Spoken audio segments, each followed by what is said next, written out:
আসসালামু আলাইকুম রহমতুল্লাহি ওয়া বারাকাতুহু। সবাই কেমন আছেন? আশা করি সবাই ভালো আছেন। আজকের ভিডিওতে আমি আপনাদের সাথে শেয়ার করার চেষ্টা করব যে আমার অভিজ্ঞতা ইন্ডিয়ান কেরালাদের সাথে ইফতার করার অভিজ্ঞতা, এবং দেখার চেষ্টা করব যে কি কি থাকে তাদের ইফতারে, তারা কিভাবে ইফতার আয়োজন করে। মাগরিবের আজানের 15 মিনিট পূর্বে পৌঁছে গেলাম আয়োজনের স্থলে এবং গিয়ে দেখলাম যে মোটামুটি ভালোই মানুষজন চলে এসেছে। এখানে যে শুধুমাত্র কেরালারা ছিল তা নয়, এখানে বাঙালিরাও ছিল, সৌদিরা ছিল, তাছাড়া অন্যান্য অন্যান্য রাজ্যের মানুষেরাও ছিল।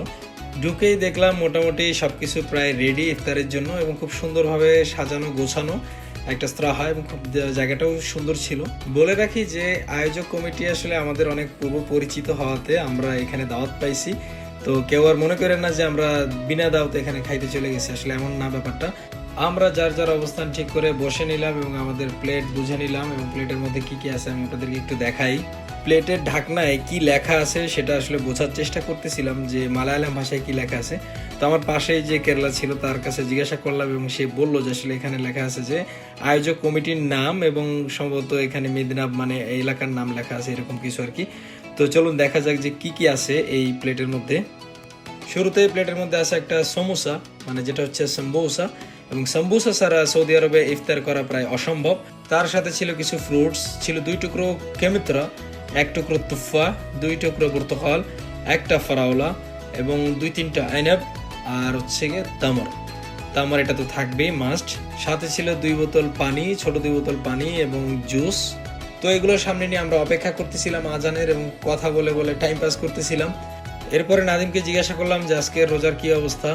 আজকে প্রচুর কষ্ট হইতেছে রোজায় ভাই। আজকে রোজায় ধরছে আমাদের, চোখ মেললে তাকাইতে পারতেছি না ভাই। এরপর আমি তারে আবার একটু ভয় দিলাম যে এখন যদি কেরালা ভাষায় তুমি কথা বলতে না পারো তাহলে কিন্তু তোমাকে এখানে খাবার দিবে না। তো সে বললো যে না, আমি কেরালা ভাষা জানি, আমি বলতে পারবো, কোনো সমস্যা নাই। প্যান্ডেলা সে এখানে কি বলছে আমরা কিছুই বুঝলাম না, আমিও বুঝলাম না, সে নিজেও বুঝলো না। এরপরে আমরা আরো কিছুক্ষণ উল্টাপাল্টা বিভিন্ন বিষয় নিয়ে আলোচনা করতে করতে টাইম পাস করলাম এবং তারপরে সময় হয়ে গেল আজানের, এবং আজান দিল এবং আমরা খাওয়া শুরু করলাম বিসমিল্লাহ বলে। নাদিম মনে হয় আজান শোনার আগেই খাওয়া শুরু করছে। তো আমি তারা আরেকবার জিজ্ঞাসা করলাম যে আজান দিছি কিনা, তুই শিওর হ? তো সে বললো যে তুই আশেপাশে মানুষদের দিকে তাকাই দেখ, সবাই খাচ্ছে তো আমরাও খাই। হ্যাঁ সত্যি, তখন আজান দিয়ে ফেলেছে এবং তারপরে আমরা শুরু করলাম ইফতারি খেজুর দিয়ে। খেজুর আর ফল ফ্রুটস গুলো অল্প সময়ের মধ্যে সাবার করে দিয়ে নাদিমের প্রশ্ন, এই পর্যন্ত কি শেষ হয় না আর কিছু আছে? দেবে আর কিছু না? শেষ এই পর্যন্ত এই মালটা দিয়ে বুঝ দিয়ে দিছি। এই সুযোগে আমিও তারে বললাম যে হ্যাঁ, খাবার দাবারের পর্ব শেষ, এখন আমরা বাইরে যাব, নামাজ পড়ে চলে যাব বাসায়। বের হওয়ার সময় দেখলাম যে আমরা যেখানে ছিলাম শুধুমাত্র সেখানে না, এর পাশেও আরো একটা জায়গা ছিল যেখানে আসলে আয়োজন করা হয়েছিল। তার মানে আয়োজনটা ছোট না, মোটামুটি ভালোই মানুষ ছিল, 150 জনের মতো তো হবেই। তো তারপরে আমরা চলে গেলাম বাইরে এবং মসজিদের উদ্দেশ্যে নামাজ পড়ার উদ্দেশ্যে। নামাজ শেষ করে আমরা চলে গেলাম আবার রেস্তোরাঁর ভিতরে বাকি ইফতারি খাওয়ার জন্য। গিয়ে দেখলাম মোটামুটি সবকিছু রেডি এবং তারা হচ্ছে গিয়ে বিরিয়ানির আয়োজন করেছে এবং এই বিরিয়ানিটা তারা একে অপরকে সাহায্য করে খুব সুন্দরভাবে গুছিয়ে আসলে এই জায়গাটা রেডি করতেছে সবাই বসার জন্য। তো আমরাও ঢুকলাম, ঢোকার পরে বসলাম সেখানে।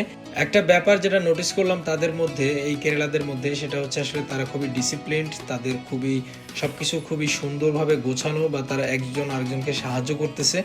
এটা আসলে আমি কিছুদিন আগে আমাদের বাঙালিদের সম্ভবত কোনো একটা মসজিদের মধ্যে এমন একটা ঘটনা ঘটেছে, খুবই নিন্দনীয়, আসলে দেখে খুবই খারাপ লেগেছে যে ইফতারের সময় ইফতারি নিয়ে কোনো একটা গ্যাঞ্জাম বা কোনো একটা ঝামেলার কারণে মারামারি করতেছেন 2 বাঙালি।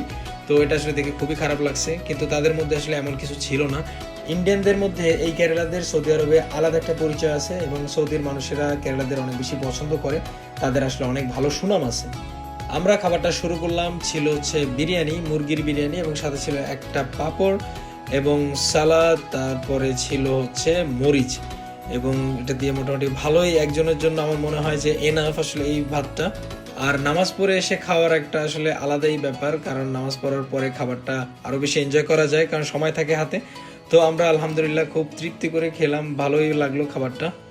নাদিম তো বিরিয়ানি পেয়ে মহা খুশি, কারণ সে মনে করছিল যে এখানে মালটা দিয়ে বুঝ দিয়ে দিবে, কিন্তু পরবর্তীতে বিরিয়ানির প্লেট সামনে দেখে সে আসলে তার 32টা দাঁত বের করে হাসা শুরু করছে এবং সে অনেক খুশি। তো আমরা সবাই মিলে খেলাম, সেখানে ছিল বাঙালি, ইন্ডিয়ান, পাকিস্তানি, সৌদি সহ আরও বিভিন্ন দেশের মানুষ। খাওয়া শেষ করে চলে গেলাম বেসিনে এবং এখানে খুব সুন্দরভাবে হাত ধোয়ার ব্যবস্থা আছে, যদিও এটা একটা বড় স্ত্রাহা, সম্ভবত এখানে বিয়ে শাদী সহ আরো বিভিন্ন ধরনের আয়োজন এখানে হয়, তার জন্য আসলে এরকম এত বড় একটা জায়গা। এবং নাদিম হাত ধোয়ার পরে টিস্যু ব্যবহার করতে গিয়ে দেখে এখানে ফ্রি টিস্যু আছে, সেজন্য সে 200-300 টিস্যু ইউজ করে ফেললো একবারে। সে আমাকে বললো যে বাইরে চায়ের ব্যবস্থা আছে, সবকিছু যখন খাইছি তাহলে চাটা বাদ দেবো কেন, চল চা খাই। আমি এমনিতে চা খাই না, তো নাদিম নিজের জন্য চা নিয়ে তারপর আমরা ওখান থেকে বের হয়ে গেলাম এবং আমাদের ইফতার পার্টি শেষ হয়ে গেল। ইস্ত্রাহা থেকে বের হওয়ার সময় সবাইকে পটে পটে বলে, মানে আমরা চলে যাচ্ছি বলে আমরা ওখান থেকে বের হয়ে গেলাম। তো নাদিম, কেমন লাগলো তোর কাছে এই কেরালা কমিউনিটিদের সাথে ইফতার করে? আমার কাছে আসলে খুবই ভালো লাগছে, ব্যক্তিগতভাবে খুবই ভালো লাগছে। এদের ব্যবহার, তারপরে মনে কর যে যাওয়ার পরে যে সুন্দর একটা আপ্যায়ন করছে, সবকিছু মিলে আলহামদুলিল্লাহ খুব ভালো লাগছে আমার থেকে। খাবারটা কেমন ছিল? খাবারটা অসাধারণ। হ্যালো মাশাআল্লাহ, ইরানিয়া।